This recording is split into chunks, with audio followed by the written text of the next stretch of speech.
राधे राधे दोस्तों, मैं पंडित ज्ञानेश्वर दास आज राधा रानी जी की कुछ जन्म की लोकप्रिय कथाएं लेकर आया हूँ।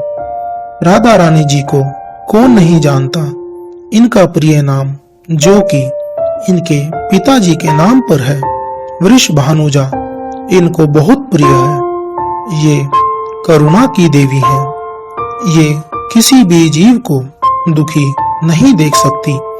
इनका नाम मात्र लेने से ही ये प्रसन्न हो जाती हैं। इसके लिए किसी भी प्रकार का हवन या तपस्या करने की कोई आवश्यकता नहीं है। ऋषि मुनियों ने इनको भगवानों की भगवान श्री राधा नाम दिया है, क्योंकि ये स्वयं श्री कृष्ण यानी पूर्ण ब्रह्म को पूर्ण आनंद प्रदान करती हैं।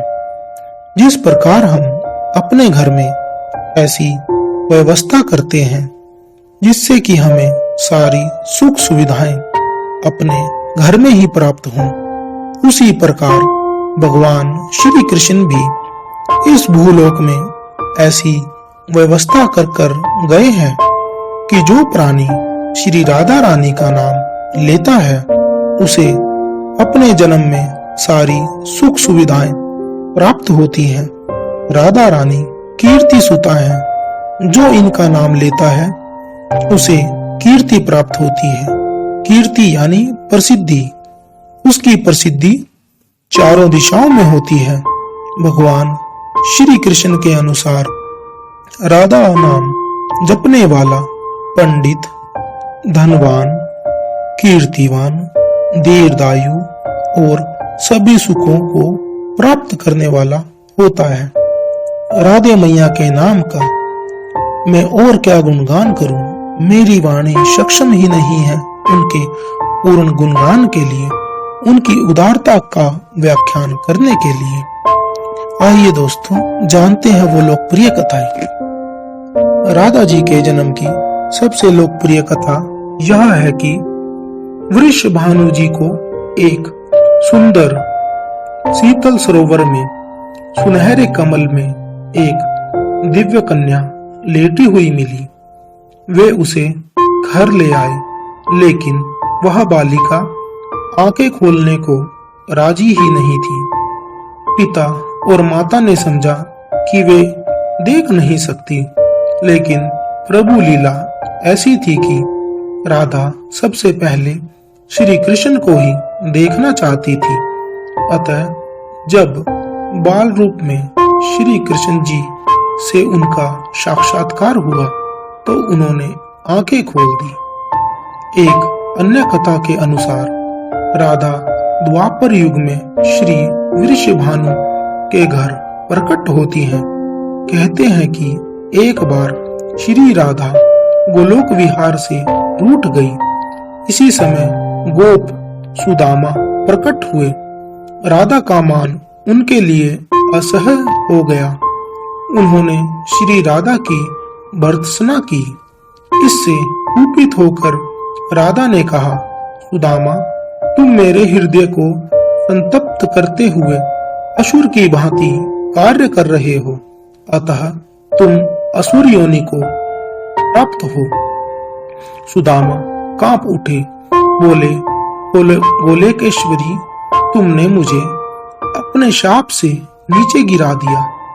मुझे असुर योनि प्राप्त होने का कोई दुख नहीं है, पर मैं कृष्ण वियोग से तप्त हो रहा हूँ। इस वियोग का तो तुम्हें अनुभव नहीं है, अतः एक बार तुम भी इस दुख का अनुभव करके देखो।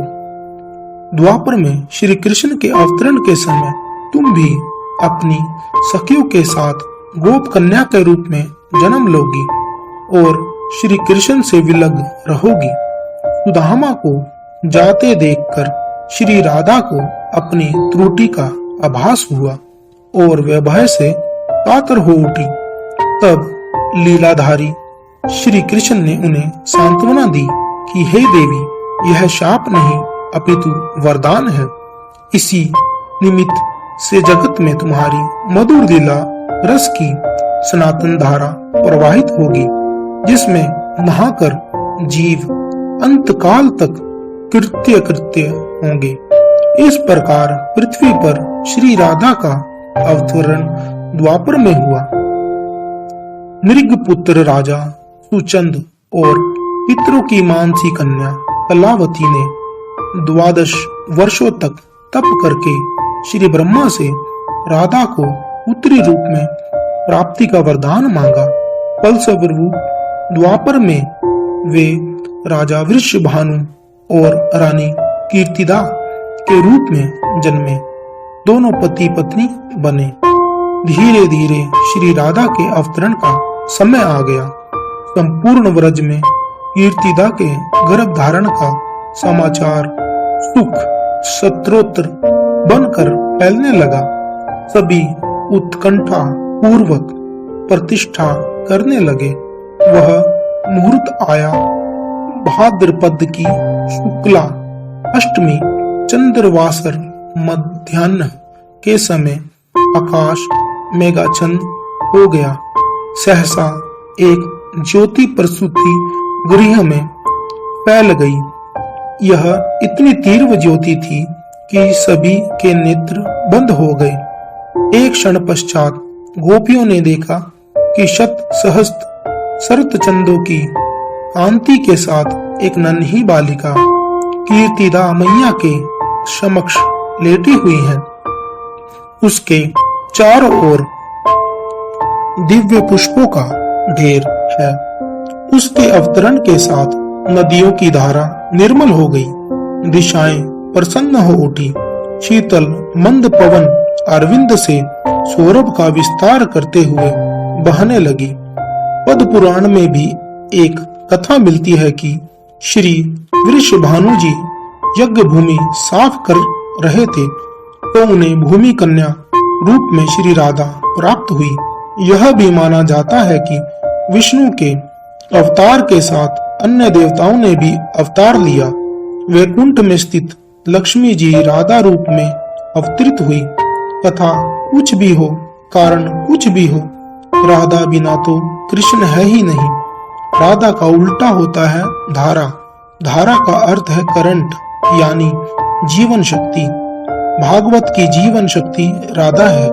कृष्ण देह है तो श्री राधा आत्मा। कृष्ण शब्द है तो राधा अर्थ है। कृष्ण गीता है तो राधा संगीत। कृष्ण वंशी है तो राधा स्वर। भगवान ने अपनी समस्त संचारी शक्ति राधा में समाहित की है। इसीलिए कहते हैं जहाँ कृष्ण राधा तहाँ, जहाँ राधा तहाँ कृष्ण। न्यारे निमित न होत कहूँ, समुझी करहु यह प्रश्न। इस नाम की महिमा अपरंपार है। श्री कृष्ण स्वयं कहते हैं, जिस समय मैं किसी के मुख से रा सुनता हूँ उसे मैं अपना भक्ति प्रेम प्रदान करता हूँ, और धा शब्द के उच्चारण करने पर तो मैं राधा नाम सुनने के लोभ में उसके पीछे पीछे चल देता हूँ। राधा कृष्ण की भक्ति का कालांतर में निरंतर विस्तार हुआ। निम्बार्क, बलम्ब, राधा वल्लभ और सखी समुदाय ने इसे पुष्ट किया। कृष्ण के साथ श्री राधा सर्वोच्च देवी रूप में विराजमान है। कृष्ण जगत को मोहते हैं और राधा कृष्ण को। 12वीं शती में जयदेव जी के गीत गोविंद रचना से संपूर्ण भारत में कृष्ण और राधा के आध्यात्मिक प्रेम संबंध का जन जन में प्रचार हुआ। प्रसन्न उठता है कि तीनों लोकों का तारक कृष्ण को शरण देने की सामर्थ्य रखने वाली ये हृदय उसी राधिका का है जो पहले राधिका बनी, उसके बाद कृष्ण की आराध्या हो गई। राधा को परिभाषित करने का सामर्थ्य तो भ्रम में भी नहीं है। कृष्ण राधा से पूछते हैं, हे राधे, भागवत में तेरी क्या भूमिका होगी? राधा कहती है, मुझे कोई भूमिका नहीं चाहिए कान्हा, मैं तो तुम्हारी छाया बनकर रहूंगी। कृष्ण के प्रत्येक सृजन की पृष्ठभूमि यही छाया है, चाहे वह कृष्ण की बांसुरी का राग हो या गोवर्धन को उठाने वाली तर्जनी या लोकहित के लिए मथुरा से द्वापर तक की यात्रा की आत्मशक्ति। राधिका में आ को हटाने से राधिका बनता है। इसी अराधिका का वर्णन महाभारत या श्रीमद् भागवत में प्राप्त है और श्री राधा नाम का उल्लेख नहीं आता। भागवत में श्री राधा का स्पष्ट नाम का उल्लेख न होने के कारण एक कथा यह भी आती है कि शुकदेव जी को साक्षात श्री कृष्ण से मिलाने वाली राधा है और शुकदेव जी उन्हें अपना गुरु मानते हैं। कहते हैं कि भागवत के रचयिता शुकदेव जी राधिका के पास शुक रूप में रहकर राधा राधा का नाम जपते थे। एक दिन राधा जी ने उन्हें कहा कि हे शुक, तुम अब राधा के स्थान पर श्री कृष्ण का जाप किया करो। उसी समय श्री कृष्ण आ गए। राधा ने यह कहकर कि यह शुक बहुत ही मीठे स्वर में बोलता है, उसे कृष्ण के हाथ सौंप दिया, अर्थात उन्हें ब्रह्म का साक्षात्कार करा दिया। इस प्रकार श्री राधा शुकदेव जी की गुरु है और वे गुरु का नाम कैसे ले सकते थे। बोलो श्री राधे राधे राधे, राधे मैया की जय हो। राधे राधे दोस्तों।